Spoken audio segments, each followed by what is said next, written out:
So Rav Shagar is unique, I think, as opposed to, Rav Kook and Rav Soloveitchik and Rabbi Abram Joshua Heschel and all these great thinkers, that Rav Shagar is born in Israel. And he's Israeli. Israeli completely. And his safa, his language is Hebrew. He really doesn't have much experience outside of Israel. I know he traveled a few times, but really his whole life is in Israel. And so Zionism for him is obviously a spiritual topic. If he's a spiritual thinker, Zionism is part of that language and that dialogue. So I want to talk with you about a very important kind of concept of Rav Shagar called Galut B'toch Habayit, or Galut B'toch Beitiyut, which is loosely translated as exile within the home. And maybe you could elaborate. What does he mean? Why does he think it's so important to have a feeling of galut, exile, while you're living in your home in Israel? Well, he talks about the possibility of a sense of exile being sort of introduced into the feeling of being at home in a variety of contexts. But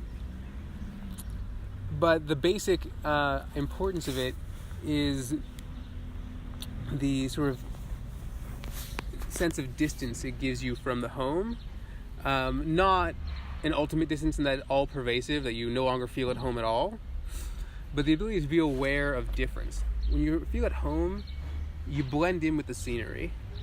Who you are is the default. Your identity pervades the space. So on a political level, Jewish identity pervades the space of the state of Israel.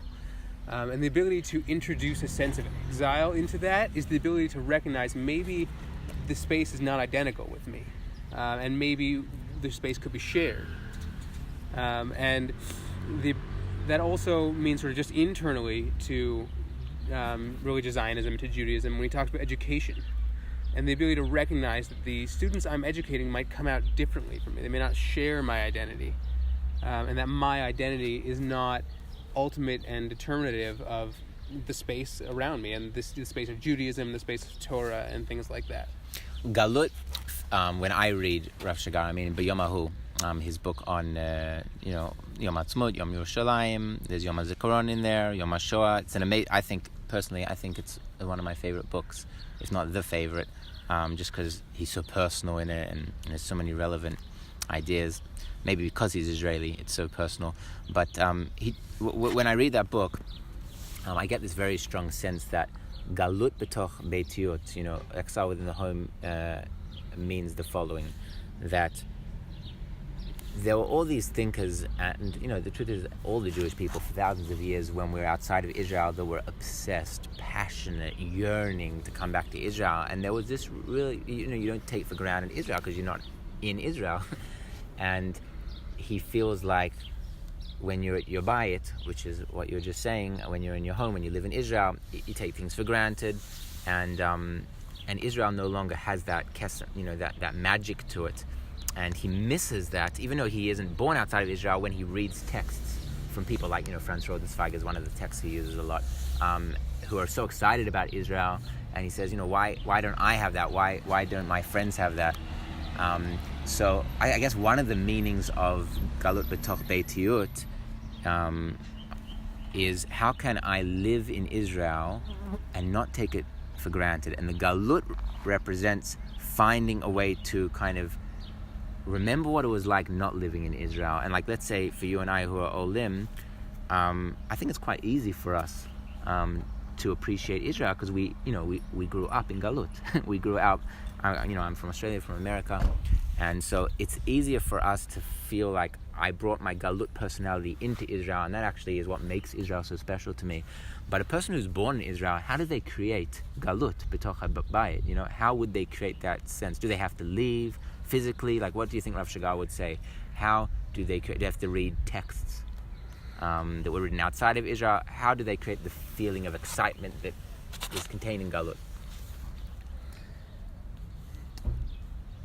I'm not exactly sure, to be honest. I think there's a variety of possible ways. The most minimal way is just by reflecting on it, and reflecting on the fact that we're here, but we don't have to be here. Like on an individual level, the Jews could, any Jew could leave the land of Israel if they chose. But also, there's no reason to feel certain. And Rav Shagar, in a sense, critiques Zionism for its sense of certainty. There's no reason to be certain that the current state of Israel will last forever, and there will never be another exile. That we should not be so certain that the diaspora will end when, in fact, the Jewish homeland may end. And so contemplating that could give you a sense of distance, that I'm a Jew disconnected from the fact that I live in the land. And that's part of what he really sees as, galutiyut, exile-ness, and the way to be a Jew in exile is about being bound up in your identity. Being a Jew is not about where you live, it's about who you are. And so recognizing the fact that as an individual or a people we could leave is an important part of bringing our identity back from the borders of Israel to the borders of the self and the community. Which is amazing, because it's like he's rebelling against his community, because religious Zionism, there's no way that Rav Shagar isn't a religious Zionist. He is the most passionate religious Zionist. He says it many times, that is him. He's not struggling with that question, but he is bothered very much by that feeling, you're right, that this will always be like it is now, and he thinks it ruins the magic of Israel. And he has this amazing part in B'Yomahu, in this book on spiritual Zionism, whatever you want to call it, on ER, where he says Hatikva, the anthem, in many ways conveys the galut b'toch habayit, the exile within the home, because on the one hand, we're singing it, we're in Israel, you can't get more nationalistic than the national anthem. On the other hand, all the lyrics are about, we're hoping, we're yearning to come back to Israel. And he even says, it's interesting, he takes the melody, he says, if you look at other melodies of anthems, they're usually like marches, which is we arrived, we won. And Hatikva's, it's in a harmonic key, minor key, sorry, and it feels like we haven't arrived, we're yearning towards it. So he thinks like that, it's almost like Hatikva symbolizes what would save a Jew living in Israel if we could only have Hatikva consciousness. So can you talk a little bit about I guess that anthem for him, why is that important? And well, I think it's an important symbol of this combination. He's not of the exilic spirit of hope and looking to the future or whatever, versus the redeemed certainty of we're here. One thing he really wants to convey, particularly in the drashot that appear after the disengagement from Gaza and Shomron, was that there's such a sense of certainty of how things are supposed to go, and that the land we have is the land we're supposed to have, and we're going to get more of it, and things like that, and that God could never change his mind. In one sense, his critique is that the religious Zionist community has determined what God is going to do, and really bound God to a very specific political and historical paradigm and plan. Another aspect of it is also, however, that in exile, he feels redemption was always envisioned to be political, but also spiritual. In particular, you find it amongst Chassidut, but even beyond that redemption is depicted as some sort of mystical shift in what it means to be a person and a Jew. And that on a individual level, I will feel different when there's redemption, and I can seek personal redemption even before we've achieved political redemption. I'll add to that, if you just historically, Rav Shagar was one of the first to put in learning of Hasidut, and which is really a strong emphasis on individual meaning into religious Zionist yeshivot, which is kind of exactly what we're talking about now, which is this feeling it's funny, it's like you have to learn exile texts in Israel. Like Rabbi Nachman should help you explain Yom Ha'atzmaut, and it's so. And I was even reading Yomahu this morning, his book on Zionism, and it just shocks me every time he quotes Rabbi Nachman, because we're talking about Yom Ha'atzmaut right now, but that is the greatness of what Rav Shagar is doing, and it makes you feel different, because Rabbi Nachman, he'll only talk about Israel in a spiritual way, and that spiritual, almost a radical spiritual kind of way of relating to Israel it balances out living in the concrete, physical, political Israel. Right. The fun thing with him quoting Rabbi Nachman is that Rabbi Nachman was the one who said, everywhere I go, I'm going to Eretz Yisrael. And when he finally got to Eretz Yisrael, he turned around and left. He stayed in like Tel Aviv for a couple of weeks and then left.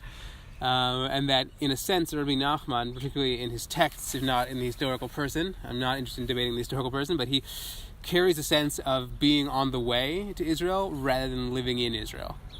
And that Rav Shagar wants to bring that back. He wants to bring back being on the way to Israel as a form of redemption.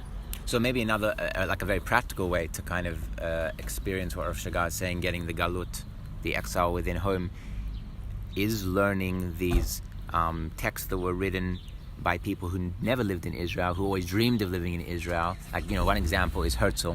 I've been sending you, all these quotes from Herzl, and one of the most attractive things about reading Herzl's diaries is that, Israel is the most exciting thing for him, and it's like nobody believes him it's going to happen, and he talks about it's like a fantasy. People mock him, and you're reading it and you get this feeling like, wow, it's a miracle to live in Israel. But it's the exiled Jew who helps me feel that. It's not the journalist who's living in Israel his whole life who can make me feel like it's kind of like the tourist comes to Israel and gets a tour by an Israeli. Sometimes you need a tour by the person who never lived in Israel to get the appreciation. I very much agree, and I think that a really good example of sort of this phenomenon is the person who's made Aliyah, who's gone from being a tourist to being a citizen, and that very often comes with a very difficult and often painful process of experiencing the mystical homeland that you visit become a normal bureaucratic homeland that you've immigrated to, and you have all the normal immigrant problems that it comes to assimilating to a new society you've never lived in before. And then eventually you come to the point of realizing that Israel is just a normal society and it feels like your home, and there's a certain blandness and lack of meaning to that that I think Rav Shagar wants us to move away from. That he wants us to be able to at once feel at home and at once feel the excitement of it's the home, of it's the homeland we've been hoping for. And he's really saying that not just to people who've made Aliyah, but people who've lived here their whole lives, for whom Israel is not something they hope for, it's just their starting place. And they might go travel somewhere else. And he wants them to be able to see Israel as, the home they grew up with, as the land of redemption, but also as the land they've hoped for.